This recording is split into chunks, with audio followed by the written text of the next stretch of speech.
안녕하세요. 청년다움의 PK입니다. 지난 시간 제가 판 신약은 잘 드셔보셨죠? 아직 지난 강좌를 못 보신 분들이 계시다면 잠시 다녀오셔도 좋을 듯 합니다. 지난 강좌가 전체 신약 성서를 아주 간략하게 훑어보았다면 오늘은 신약 성서의 딱 절반을 떼어 살피고자 합니다.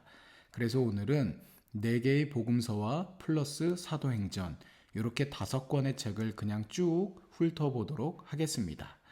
먼저 복음서의 장르를 한번 살펴보고자 하는데요. 이 복음서는 장르상 흔히 예수에 관한 전기로 여겨집니다. 여느 위인전들처럼 말이죠. 또 어떤 이들은 복음서를 일종의 설교문이나 신앙 고백문으로 이해하기도 합니다. 그래서 복음서의 장르는 일반적인 의미에서의 전기물과는 차이가 있습니다. 보통 전기물은 그 사람의 역사적 사실을 전하는 것이 중요한데 비하여 복음서의 주된 기록 목적은 예수에 관한 역사적 사실을 전하는 것이 아닙니다. 만일 복음서의 목적이 역사적 사실을 기록함이라면 우리에겐 4권이나 되는 복음서가 필요 없을 겁니다. 그 중에서 가장 역사적 사실에 부합되는 한 권의 책만 있으면 되겠죠.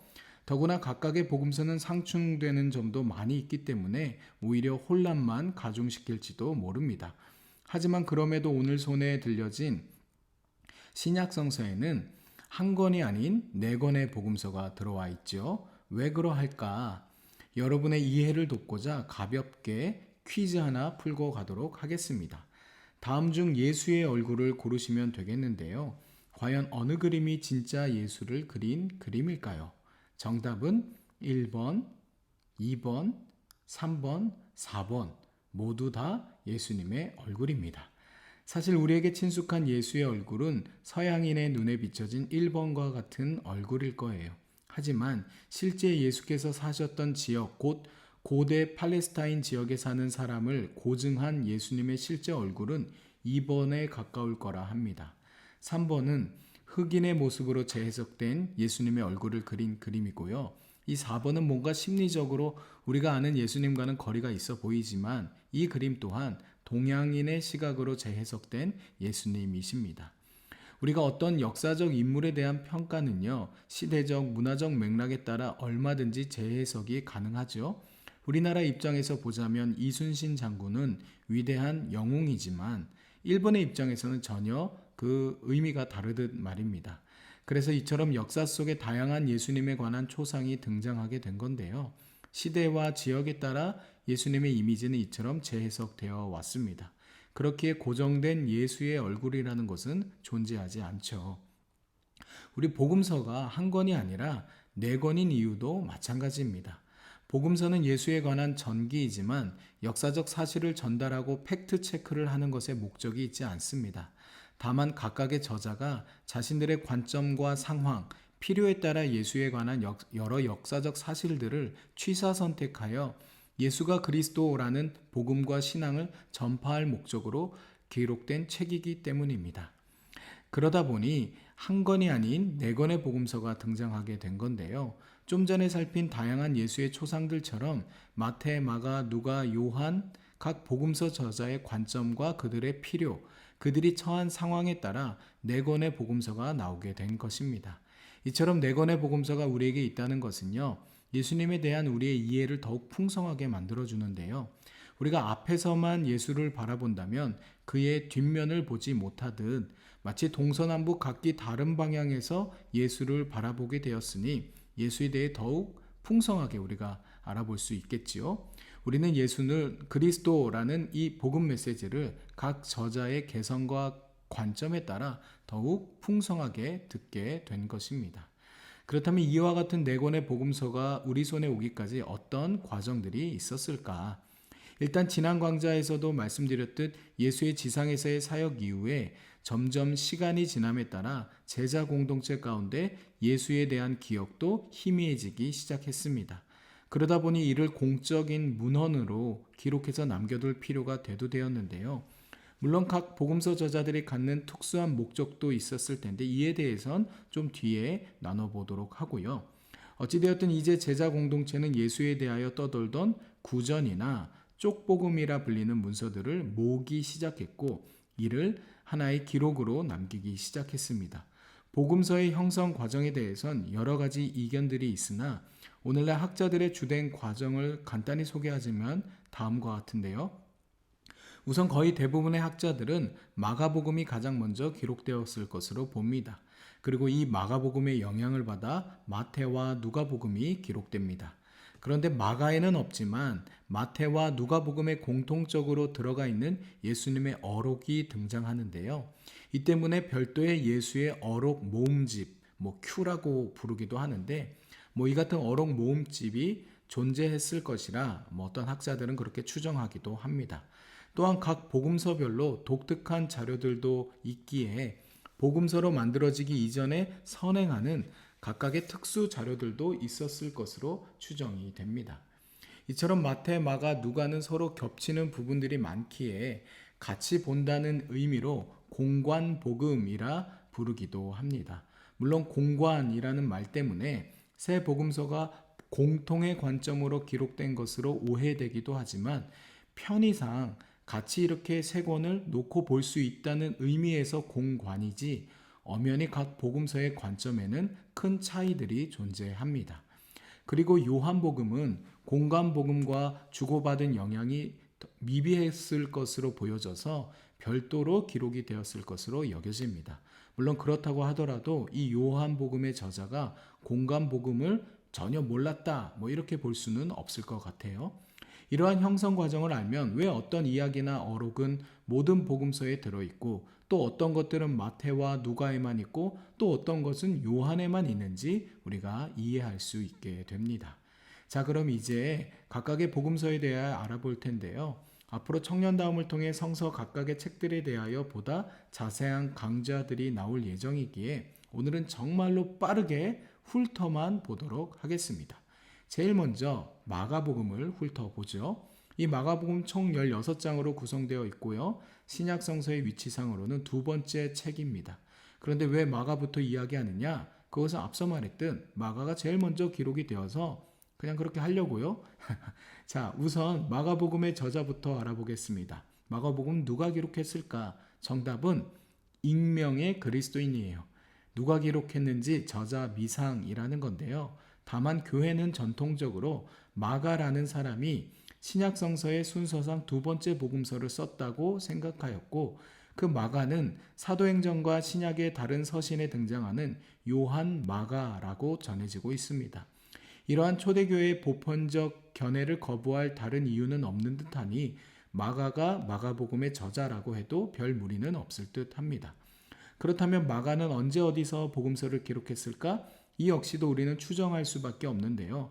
가장 유력한 기록 장소는 로마가 꼽히고 있습니다. 기록 시기 또한 좀 더 이른 시기, 주후 50에서 60년대 말이나 주후 70년 전으로 추정이 되는데 대부분의 학자들은 주후 70년경에 기록되었을 것으로 봅니다. 이와 같은 기록 연대는요, 마가복음의 기록 목적과 결부가 되는데요. 이 주후 60에서 70년대는 그리스도교의 고난과 박해의 시기였습니다.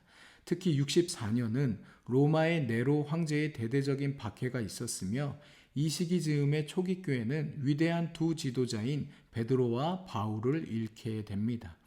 거기에 유대인들도 로마에 저항한 유대 전쟁도 이 시기에 일어났고 결국 주후 70년경에 전쟁의 결과로 예루살렘도 멸망을 하게 됩니다.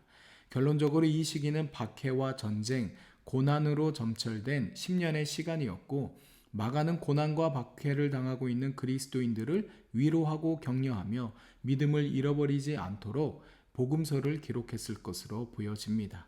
그래서 마가복음의 주된 내용도요. 예수 그리스도의 고난에 포커스가 맞춰져 있는데 전체 분량의 절반에 이릅니다. 물론 앞의 전반부는요. 기적과 능력을 베푸시는 예수님의 모습도 전해지는데 이는 고난과 박해의 위협 속에서도 절망하지 말고 소망을 갖게 하려고 했던 것으로 보여집니다. 따라서 전반부의 예수님의 이적 이야기와 후반부의 고난 서사를 염두하며 마가복음을 읽어나가는 것도 좋은 독법이 되실 겁니다. 더불어 마가복음은 예수의 제자들을 다소 부정적으로 묘사하고 있는데 이를 통해 진정한 제자도는 어떠해야 하는지를 독자들로 하여금 생각하게 만듭니다. 뭐 마가복음은 요 정도 훑어보도록 하고요. 그 다음으로 마태복음으로 넘어가 보지요. 신약 성서의 첫 번째 위치에 놓인 마태복음도 역시 저자는 익명의 그리스도인입니다. 물론 교회는 전통적으로 예수님의 12제자 중 하나였던 세리 마태가 이 마태복음을 기록했을 것으로 보는데요. 사실 복음서를 비롯한 신약 성서의 저자 문제는 여러 가지 논쟁들이 있는데 이는 나중에 각 책들에 대한 보다 자세한 공부를 하면서 다루면 좋을 듯 합니다.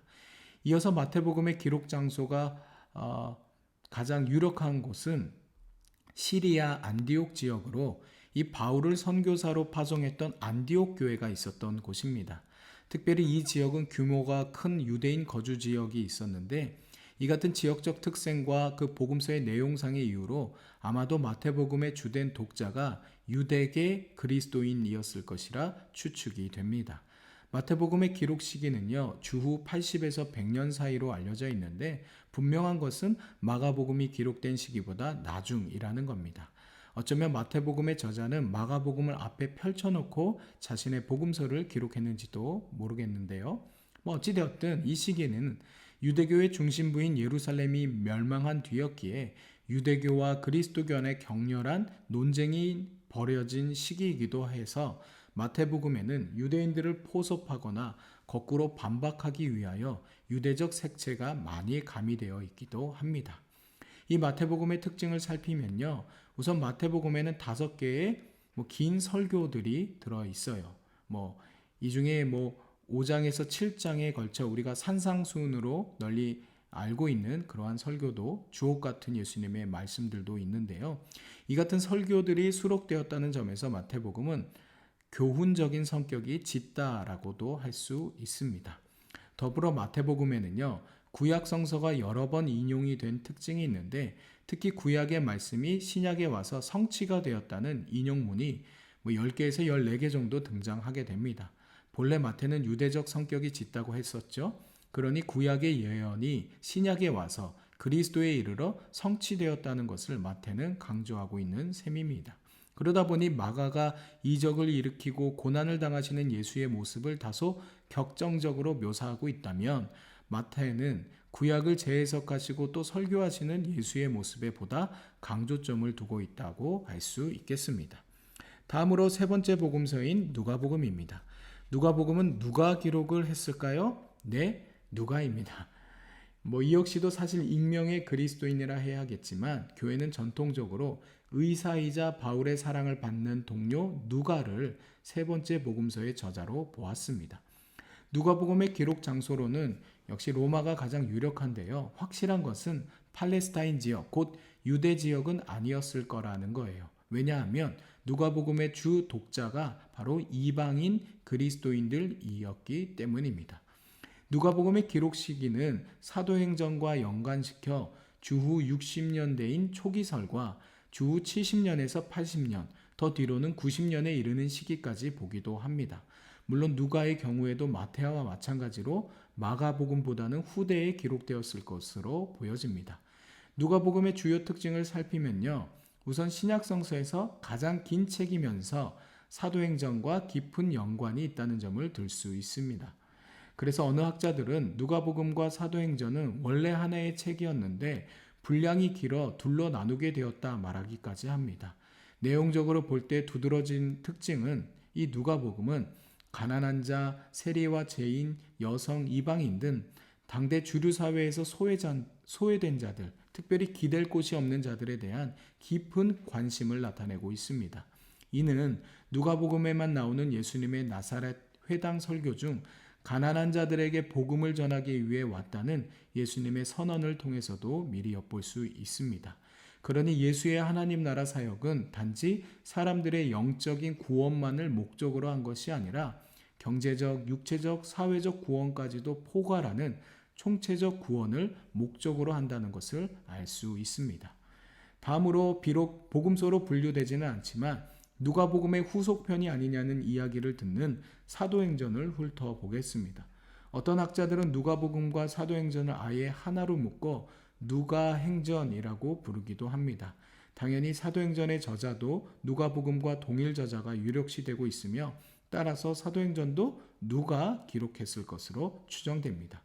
기록 연대는 주후 60년대, 주후 80에서 85년, 더 뒤로는 주후 2세기까지 보기도 하지만 가장 유력한 시기는 80에서 85년으로 봅니다. 아마도 누가복음보다는 뒤에 기록이 되었을 것이 확실해 보입니다. 사도행전은 장르적으로는요, 복음서보다는 역사서로 분류되곤 하지만 역사적 사실을 전달하는 것을 주 목적으로 하기보다는 사도들이나 제자들의 정기적 요소가 있기 때문에 복음서와 유사한 장르로 보기도 합니다. 물론 사도행전에는 모든 사도들의 이야기를 다 담기보다는 전반부는 베드로, 후반부엔 바울의 이야기를 주로 전해주는데 어찌되었든 초기 교회 역사 30년을 순식간에 여행하는 듯한 느낌을 생생하게 전달해주고 있습니다. 이 사도행전은요, 인물 중심으로 읽어도 좋고 아니면 지리적 구조에 따라 읽어도 좋은데요. 발음이 왜 이래? 인물 중심의 경우에는 전반부는 베드로, 나머지는 바울의 이야기를 중점으로 읽을 수 있겠고요. 지리적 위치에 따라서는 사도행전 1장 8절에 기록된 대로 예루살렘과 온 유대와 사마리아 그리고 땅끝까지 이어지는 선교 여행 이야기로 읽을 수도 있습니다. 사도행전의 내용적인 특징은 아무래도 교회의 선교 역사를 알 수 있다는 점을 들 수 있습니다. 더불어 선교를 위해선 유대인과 이방인 사이의 장벽을 제거해야 했는데 이들의 화해를 위하여 사도들이 어떠한 노력을 했는지 하나님은 어떤 계획을 가지고 계셨는지를 알 수 있기도 합니다. 또한 이방 세계에서 그리스도교 신앙을 어떤 식으로 설명하고 변증했는지도 중간중간 나오는 설교들을 통해서 엿볼 수가 있습니다. 이제 끝으로 요한복음인데요. 요한복음은 공관복음이라 불리는 마태, 마가, 누가 복음과는 비교적 동떨어진 느낌을 줍니다. 실제로 비교해서 읽어보면요. 공관복음에 있는 이야기가 요한복음에는 생략되어 있고 반대의 경우들도 많이 있는 것을 알 수 있는데요. 그렇다고 유사점이 전혀 없는 것도 아닙니다. 예수님의 세례 사건이나 오병이어 기적과 같은 사건들은 이 4개의 복음서 모두에 기록이 되어 있기도 합니다. 이 요한복음의 저자 역시도 익명의 그리스도인이지만 교회는 전통적으로 예수의 제자였던 세베대의 아들 요한을 저자라고 생각했습니다. 물론 이에 동의하지 않는 의견들도 만만치 않기에 다른 복음서들에 비해 요한복음의 저자 문제는 수수께끼 중의 하나로 여겨집니다. 기록 연대 또한 마찬가지인데요. 요한복음의 기록 연대는 주후 55에서 95년 사이, 심지어 2세기 중엽까지도 보기도 하는데 왜냐하면 요한복음의 기록 목적 중에는 당시 그리스도교를 위협하던 영지주의, 이 영지주의가 뭔지는 나중에 여러분 청년다움 역사 영역 기독교의 역사 2편을 참고해 주시기 바랍니다. 이러한 영지주의 이단에 맞서기 위한 목적도 있었기에 영지주의 이단이 득세했던 시기를 염두할 때 비교적 2세기 중엽까지로도 그 연대를 확장해서 생각해 볼 수가 있습니다. 그러나 대체로 90에서 100년 사이에 요한복음이 기록되었을 것으로 그렇게 추정하고 있습니다. 요한복음의 주요 특징을 보자면 아무래도 공관복음에서는 볼 수 없었던 예수님에 대한 다양한 관점을 엿볼 수 있다는 점을 들 수 있겠는데요. 대표적인 것으로 예수님께서 자신에 대해 나는 뭐뭐다, 에고에이미라고 말씀하시는 7군데의 표현이 나오는데 이는 오직 요한복음에만 실려 있습니다. 더불어 이 누가복음이 굉장히 성령을 강조하는 책인데요. 이 요한복음도 성령에 대한 아주 특별한 관심을 나타내고 있습니다. 보혜사 성령에 대한.